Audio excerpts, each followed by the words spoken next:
Alrighty then. Are y'all ready for phase 1 of pumpkin carving? I am very excited and just remembered everything is gonna be orange.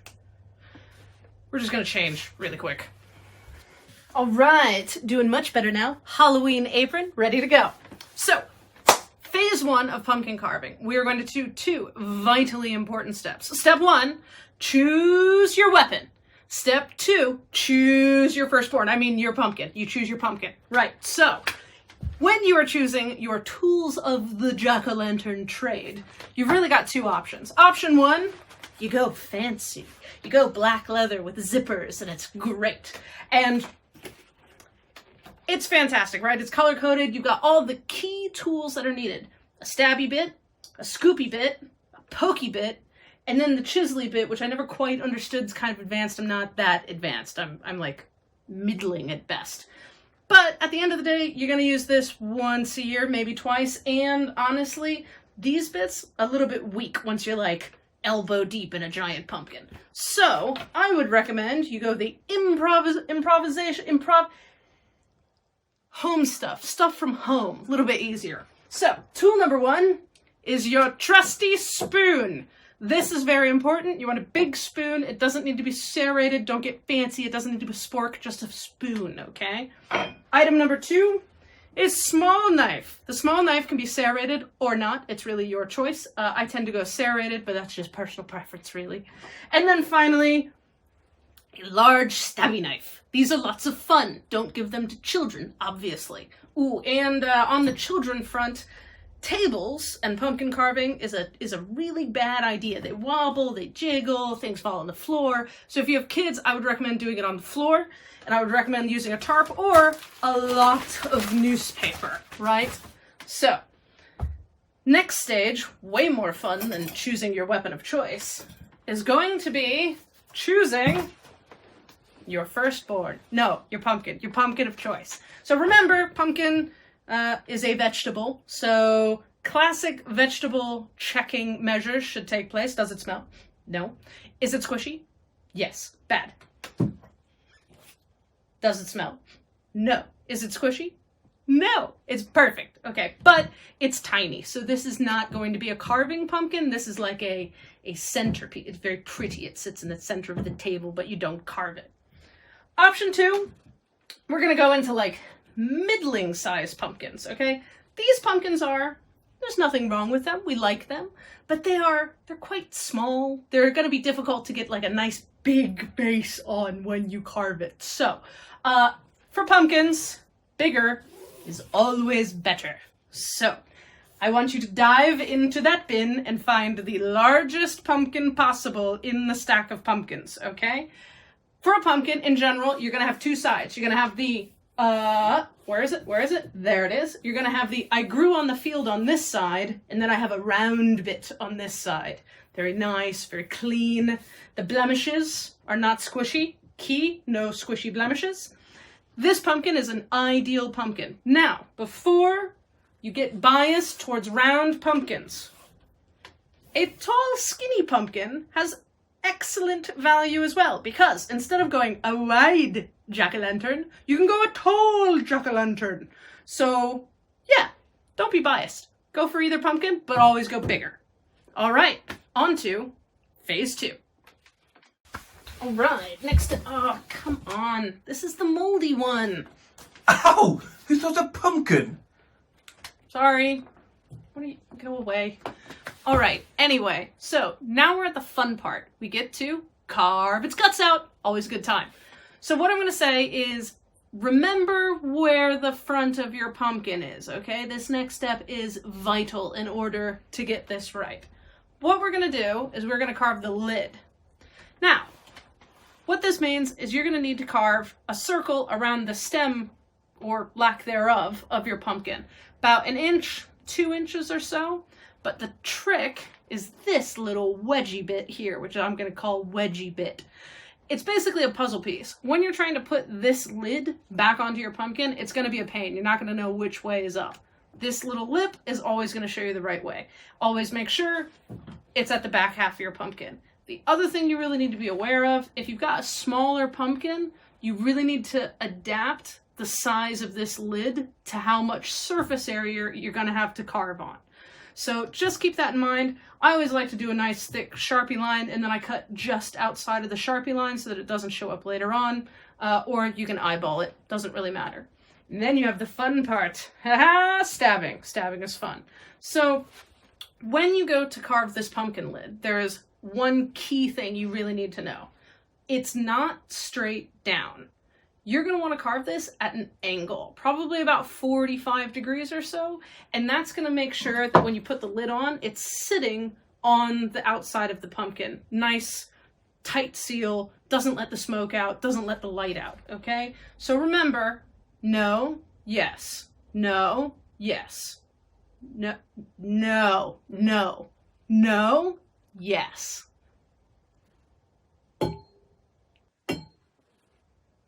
So, now we have carved around the pumpkin at a 45-degree angle. We have our wedge, and we're ready for that sweet, sweet sound. Ready? I don't think you can hear it, you're far away. But, look at all the pumpkin guts! So, there we have it, the inside of your pumpkin.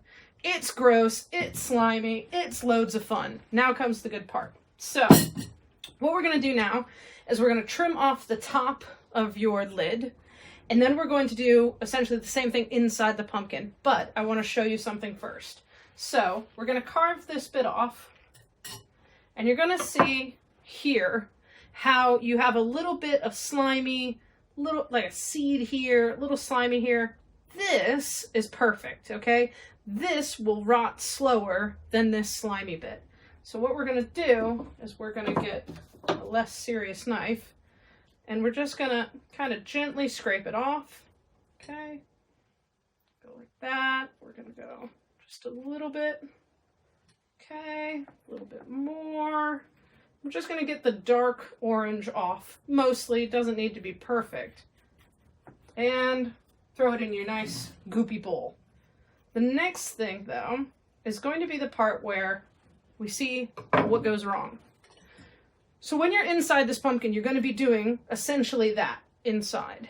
But there's a situation where if you gouge it, it's going to come in little chunks. And it's going to go deeper into the flesh of the pumpkin than you want. This pumpkin's quite thick, but you want to make sure that you're not getting too close to the rind at all, because otherwise the lighting will be different when you carve your face in, and you're more likely to puncture through. So we're going to get started on the inside of the pumpkin, and I'm going to show you what it looks like. But first, the first grab. Okay, ready? It's always loads of fun. And make sure you save your pumpkin seeds, because we might have a little bit of bonus content coming later. Time lapse!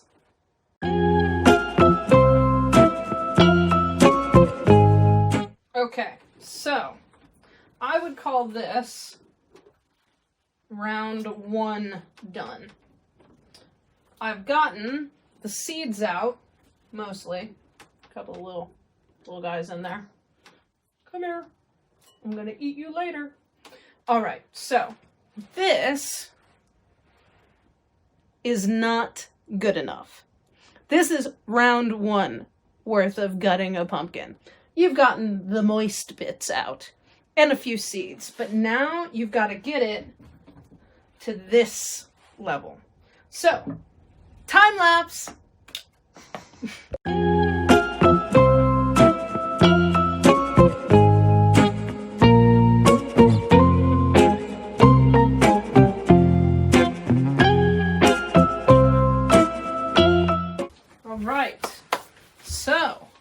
We have finished carving the lid. We've finished the gutting portion.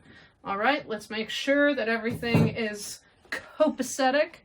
When we look inside, we can see there's not too much slimy bits, not a lot of hairy bits. As a mediocre pumpkin carver at best, I'd give this pumpkin a 6-star rating. You don't even know if it's 5 or 10 stars. I'd give it a 6-star rating. All right, moving on. Now we're going to draw him a face.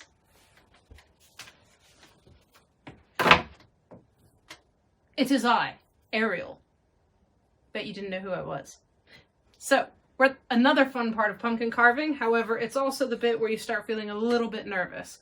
Don't feel nervous. The whole point of pumpkin carving is you're just doing something fun. So let's walk through kind of the basics first, and then maybe a couple more of like key points while we're going forward. So the first thing, you're gonna find things like this in kits where you perhaps bought your pumpkin carving instruments, or you can print them out online, etc. These are great. They're really, really handy, and one of the things that you can do with them is you put them on the pumpkin, and you'll tape it on, and then you'll carve through the paper into the pumpkin. I've had mixed success with it, if I'm honest. Sometimes the paper tears, and then you kind of lose your train of thought, or, you know, how this is supposed to actually end up looking. And sometimes the lines are quite tight, which, if you're new to pumpkin carving, that can be a little bit of a problem. So when we're thinking about designs that we're going to do, a couple things to have in mind. Round bits, more complicated than edges.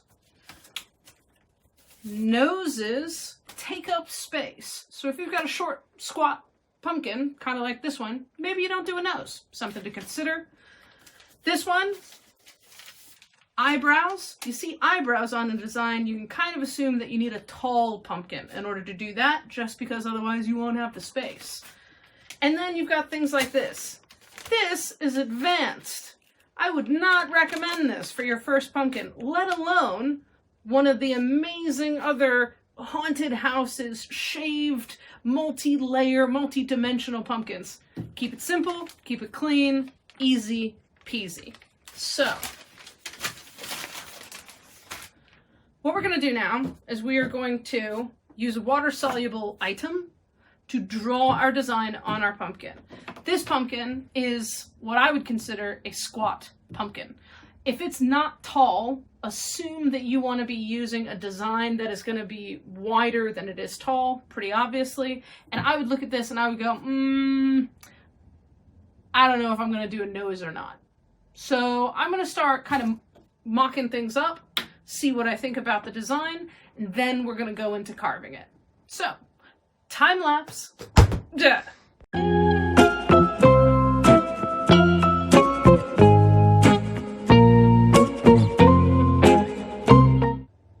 Okay, so I've settled on my design. Now, personally, I'm always a fan of goofy over spooky, but that's your call. So what I've gone for is this rather goofy, big-smiled, big-eyed sort of pumpkin. I can look at this and I know that I'm going to get some nice light out of the eyes. I've drawn a nose. I may or may not do it. It's probably going to be the last thing that I carve, but we'll see how things go. When I'm carving stuff, I want to think about a few things. I want to think about where the light's going to come out of the pumpkin, where I'm going to put the pumpkin. So that's really important. If you're putting your pumpkin on a fence post, or you're putting it in a window or something, you're going to want to take this whole design and shift it down just slightly.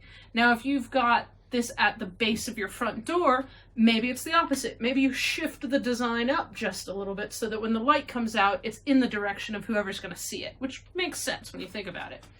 One of the things that I would also recommend while you're carving your pumpkin is keep your tea light and your lighter with you so that you can see what the light looks like inside the pumpkin as you go. Just flick the lights on, flick them off, see what's going on, see if you need to carve out more than you anticipated.